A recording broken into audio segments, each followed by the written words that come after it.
Hey guys, welcome back to another episode of Things I Love in JRPGs.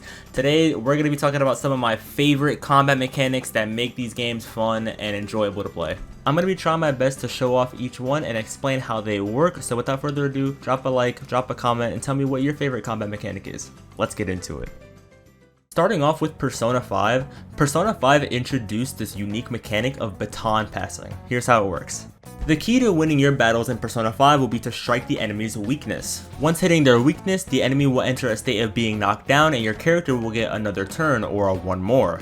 Or you could baton pass, giving your extra turn to one of your party members. You can only baton pass to each of your party members once per turn, and the receiver gets bonus damage and other cool buffs depending on how many passes came before them, so you can really get some good damage in.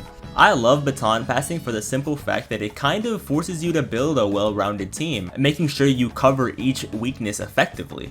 The remake of Persona 3 that's coming out will also have their own version of baton passing called Shift. I can't wait to see if their version will be any different or if I'll use it in any different kind of way. The next game we're going to be talking about is Tales of Vesperia. Tales of Vesperia is an entry in a long line of Tales of games that I actually got to play for the first time this year. One of the things that captured me the most while playing through this game for the first time was its art system and how it compared to more recent entries into this franchise.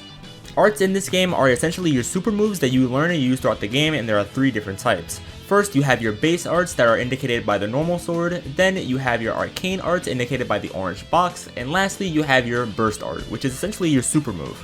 But you can't just super move whenever you want to, there are some prerequisites you have to hit in order to do so. First, you have to activate your over limit, basically your I'm gonna kill you mode. Then the combo goes like this. First you do a base art into an arcane art, and lastly you hold X, which activates your burst art.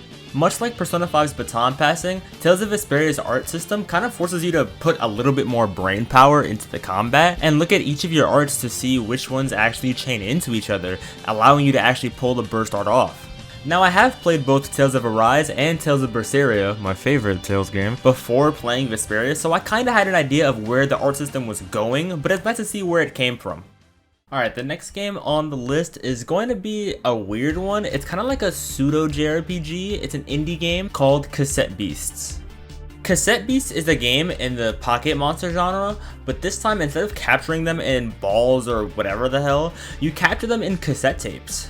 Not only that, but you transform into the mons themselves. And that's not the only cool thing about this, which leads to why I put it on my list. In this game, you have a companion that travels with you and fights with you, and you can meet a lot of different ones along the way, each having their own beast that they turn into. If your bond with your companion is high enough, you can fuse with them, combining two of your beasts into one unique beast. All of my pixel art lovers will have a blast getting each beast and seeing each unique combination throughout the game, because trust me, there are a lot.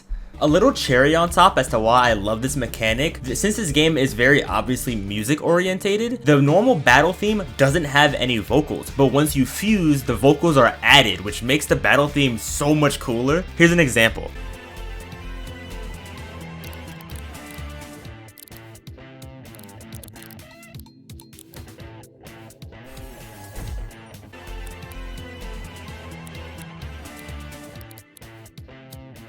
Are you in need of assistance?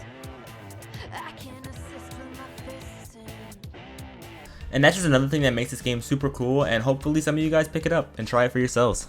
But thank you for watching. I hope y'all enjoyed taking a peek at some of my favorite JRPG combat mechanics. Please leave a comment down below telling me what your favorite combat mechanic in your favorite JRPG is, or even throw in suggestions for what y'all want to see me talk about next. I have so many plans and ideas for where I want to take this series because I love JRPGs so much, I can talk about them for hours. Don't forget to follow me on all of my socials, including my Twitch. I stream every Monday, Wednesday, Friday, so catch me live. I love y'all, and I'll see y'all in the next one. Peace.